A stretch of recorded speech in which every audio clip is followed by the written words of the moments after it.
Hello students. आज हम जो करने वाले हैं वो न्यूमेरिकल है एक्सरसाइज का 2.14 न्यूमेरिकल में हमको करना क्या है कि हमको दो चार्ट दिए हुए हैं। एक है Q1 = 1.5 माइक्रोकूलम, दूसरा है 2.5 माइक्रोकूलम। उनके बीच का डिस्टेंस है 30 सेंटीमीटर। अब हमको यहाँ पर दो चीज़ फाइंड करनी है, पोटेंशियल एंड इलेक्ट्रिक फील्ड। अब वो कहाँ पर फाइंड करना है, तो पहला है mid point of line joining two charge. तो ये दोनों चार्ज को जोड़ने वाली जो लाइन है उसके मिड पॉइंट पर यहाँ पर मतलब जो ओ लिखा है वहाँ पर फाइंड करना है। तो एक चार्ज से इसका डिस्टेंस 15 सेंटीमीटर, इसका डिस्टेंस 15 सेंटीमीटर हो जाएगा। अब Q2 है, ये Q2 है तो इसका इलेक्ट्रिक फील्ड इधर होगा, away from the charge positive है, इसलिए ये Q1 है तो इसका इलेक्ट्रिक फील्ड इधर होगा क्योंकि अवे फ्रॉम द चार्ज, तो E1 इधर होगा, E2 इधर होगा। अब यहाँ पर हमको जो फाइंड करना है वो दो चीज़ है, तो वो वोल्टेज और इलेक्ट्रिक फील्ड। तो वोल्टेज क्या हो जाएगा, मतलब पोटेंशियल है K(Q1/R1 + K(Q2/R). तो इस तरीके से हम फाइंड करते हैं, ये फॉर्मूला है। तो K निकल रहा है बाहर, कॉमन है 9 × 10⁻⁹ Q1 मतलब 1.5 10⁻⁶ माइक्रोकूलम है, इसलिए माइक्रो का 10⁻⁶।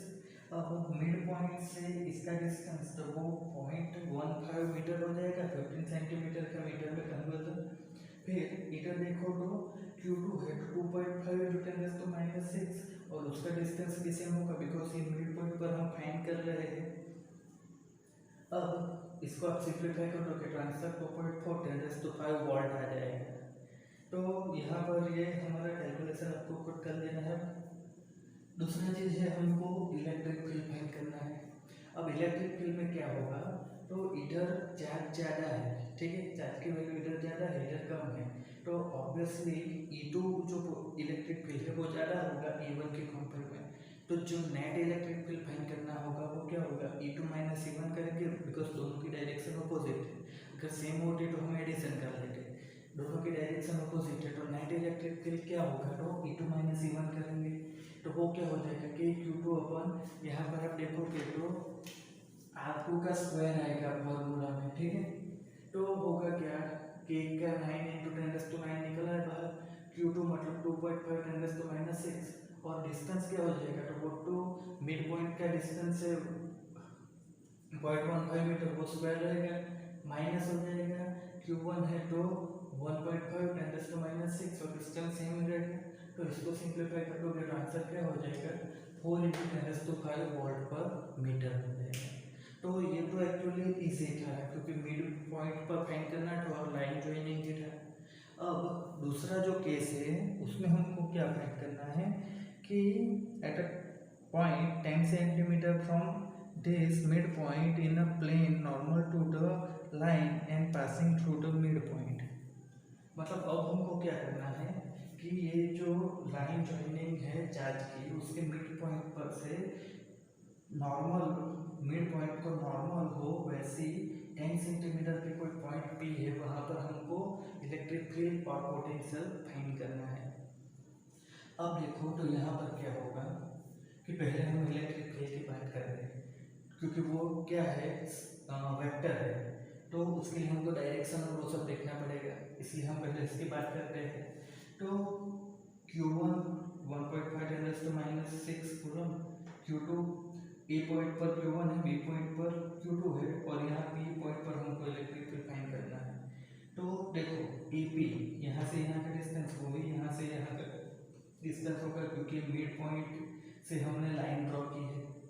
तो ये क्या हो जाएगा हाइपोटेन्यूज, तो उसकी वैल्यू क्या आएगी, एल्टीट्यूड अपन बेस दोनों का स्क्वायर अंडर रूट में, तो 10² + 15² तो अंडर रूट में 325 आ जाएगा, तो उसका स्क्वायर रूट 18 पॉइंट समथिंग आ गया, बट हम उसको एग्जैक्ट 18 ले रहे हैं, ठीक है, कैलकुलेशन इजी रहे इसलिए।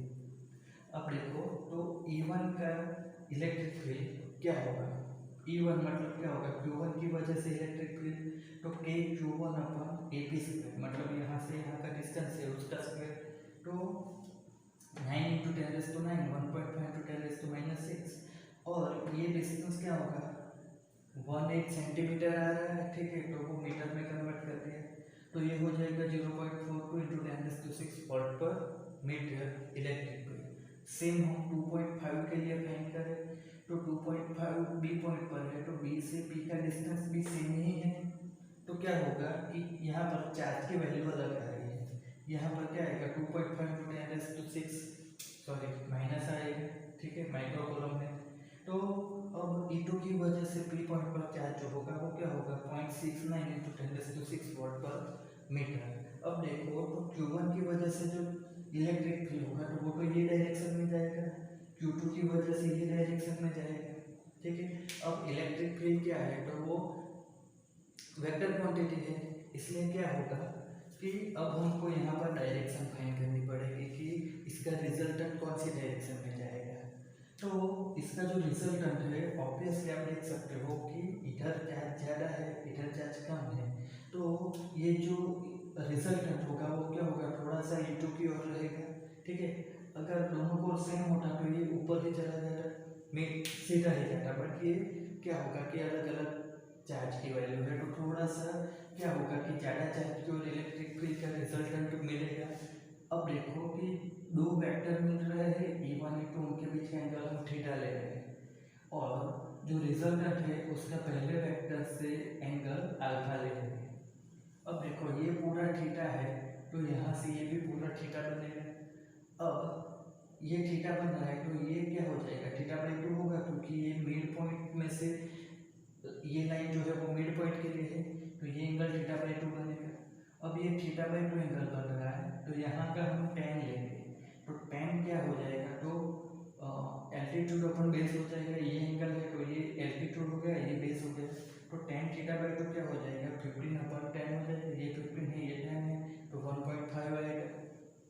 अब θ/2 क्या हो जाएगा तो 10 के टेबल में 1.5 लिखोगे तो वो 56.3 डिग्री मिल रहा है, तो थीटा क्या हो जाएगा इसका डबल, तो 56.3 का डबल तो वो 112.6 डिग्री।